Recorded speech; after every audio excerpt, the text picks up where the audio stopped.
Hi everyone, this is Social Change, lecture number 6 on Andersen, chapter 11, Women, Power and Politics, pages 325 to 357. This is part 2. Let's talk a little bit about women in the military and the status of women in the military. It was only in 1976 that women were first allowed into any of the military academies. Since then, many things have changed, and the percentage of women in the U.S. military today is about 20%. However, women are underrepresented as military officers, and there's a race difference here as well. They are generally better educated, but jobs in military are also gender segregated. Some are seen as men's works, others as women's work. And the largest concentration of women's workers is in the category of support and administration as well as healthcare. As of January 2013, women in the U.S. Army can fight in combat. Secretary of Defense Leon Panetta removed the ban that was in existence since 1994. This exclusion of women from full participation in the military has been justified for years by the belief that women need protection by men and that they can best carry out their womanly duties as mothers and wives. Gender relations in the military extend beyond women who serve. Experience of military wives also counts. Their lives are greatly affected by their husband's employment as soldiers. Frequent moving, less competitive in the work and the labor market, lower labor force participation turns to lower economic returns. Let's talk a little bit about gays and lesbians in the military. So discrimination based on gender is one thing, but our military is extremely prejudiced against gays and lesbians. Don't ask, don't tell was the official United States policy on gays serving in the military from December 21, 1983 to September 20, 2011. July 6, 2011 ruling from a federal appeals court barred further enforcement of the U.S. military's ban on openly gay service members. President Barack Obama, Secretary of Defense Leon Panetta, and Chairman of the Joint Chiefs of Staff Admiral Mike Mullen sent that certification to Congress on July 22, 2011, which set the date of the end of Don't Ask, Don't Tell for September 20, 2011. Those who oppose openly gay people in the military argue that presence of gays affects the morale of the troops and makes them less effective, saying things like tight quarters where recruits live, implying that gays and lesbians cannot control their sexuality when living so close to heterosexuals. This also assumes that gays and lesbians want to convert others to their lifestyle. And fears of misunderstandings about AIDS also fuels these homophobic ideas. If you remember, AIDS used to be called GRID, gay-related immunodeficiency. Ironically, most harassment in the military involves harassment of heterosexual men towards military women. Same ideas about exclusion based on sexuality were once used to exclude people based on race. And although racial integration in the military has not been fully achieved, military is one of the most desegregated institutions in the nation. Feminism and militarism. Feminists have argued that military is not only discriminatory of women, but also of sexual minorities, that it is a gendered institution, that it embodies in its hierarchical forms, it spreads violence, force, and aggression, terms often associated with males. Not to mention that militaristic values also legitimate much violence and sexual aggression against women, since rape is often used as a weapon of war. Training practices. Homophobic socialization forces military recruits to be tough, aggressive, and strong as a way of proving their masculine heterosexuality.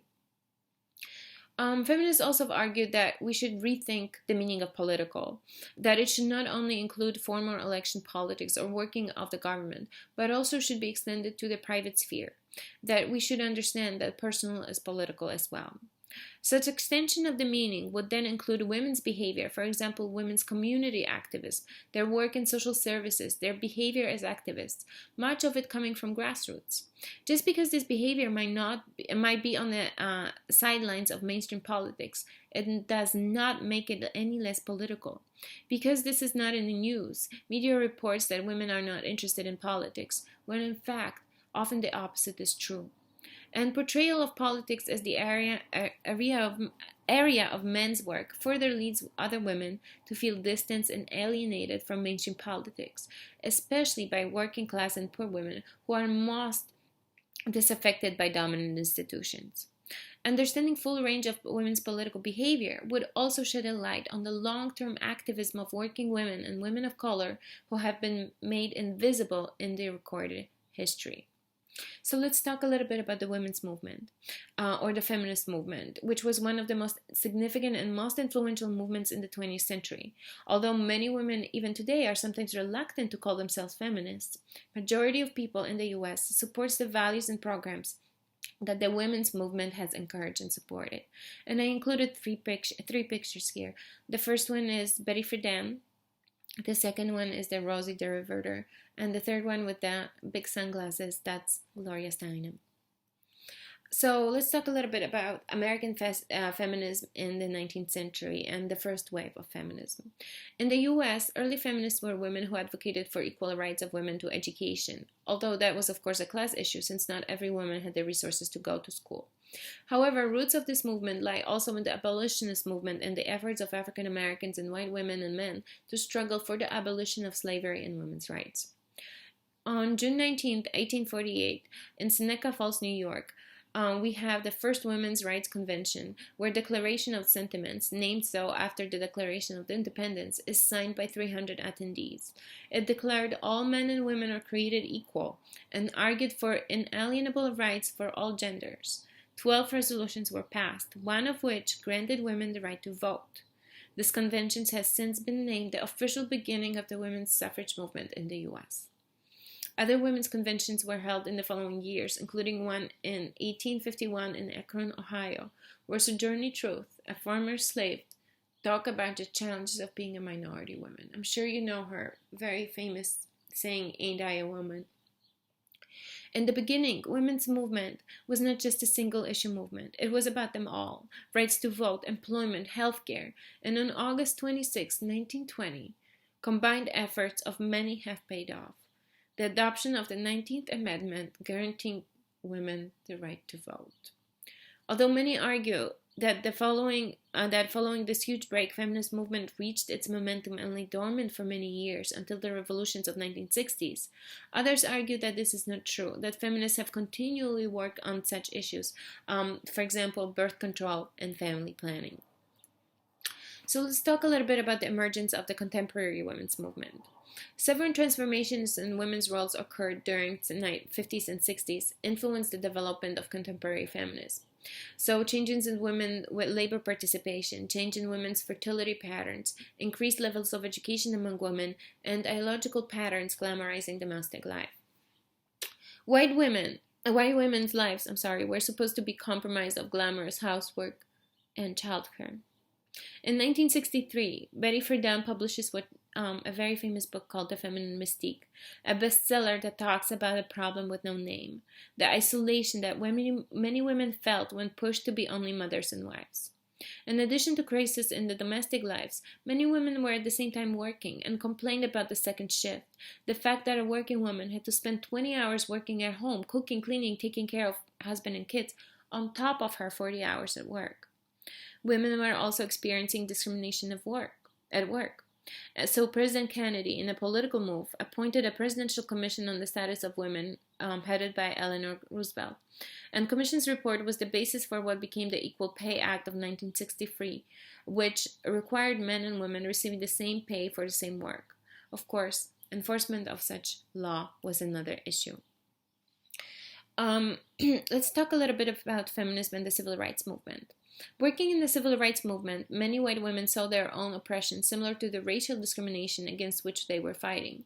Civil rights movement also caused many white people to examine oppression they have caused and redefine their relationship to the dominant institutions in society. Feminism of black women emerged under similar conditions, but in the 19th century, black women's feminist politics were much more situated in their anti-racist activities.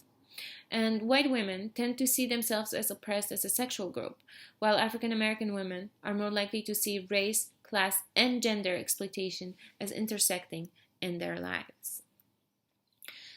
So the second wave of feminism. By 1960s, feminism in the US had become a widespread national movement, often called the second wave of feminism, while the 19th century movement, the one that culminates with giving women the right to vote, was often seen as the first wave.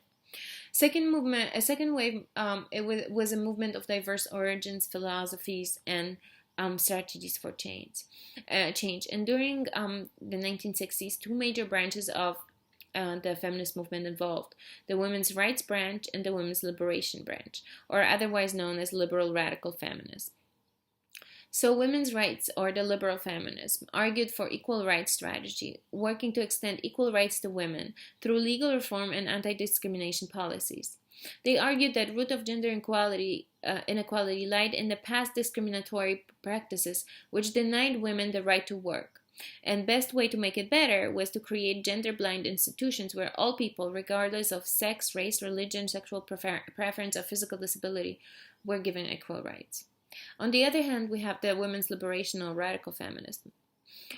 They argued that the root of inequality lies in male dominance in all aspects of social and economic life, meaning patriarchy. Men are responsible for and benefit from exploitation of women. Where we live under patriarchy, the systematic domination of females by males, and family is one of the primary sources of oppression for women, since men exploit women by depending on their free household labor, and men also deny positions of power to women. The only way out is to overthrow the system and start working on a new one. However, African American women didn't fully embrace the feminist positions of white women. White women tended to see all men as the problem, and were less sensitive to the class and race differences among men that gave them differential access to power. So, feminism for the 21st century. Race, class, and gender are still quite central to feminism today. In the 1990s, we see the new challenges: post-feminist generation and the backlash against feminism, both from the media and the rise of the new religious and political right. Dominant media presented image of feminism as no longer necessary, a thing of the past. Stereotypes of feminists became to appear: anti-male, lesbian, humorless, politically correct, which made feminists unapproachable for many. And the rise of the religious and political right did not help things either. Both supported values specifically opposed to the feminist agenda. They talked about traditional family values, which underlined the connections of women to the home. Little tolerance of diverse family forms and extremely homophobic platforms are also seen here. The influence of these factors led to feminism losing ground on important issues like abortion rights, gay and lesbian rights, and even governmental support for women and their kids. It also generated a climate far less tolerant of diverse lifestyles and feminist modes of thinking. Having said that, there's little wonder that young women often find themselves confused or isolated from feminism. For those women who grew up in the 80s and 90s, they often have different experience of feminism than their generation before. They grew up in a period dominated by conservative values, and they directly benefited from the gains of feminist movements such as rights to education, birth control, employment, although we are far from being over from dealing with these issues. And now, the third wave of feminism will be determined by political actions taken by younger women and men who define feminism in context of their own experiences and needs. And who do I mean? You. It's your turn to define what feminism is and whether it's still necessary in our society. Okay, that's it for now. I'll be in touch soon.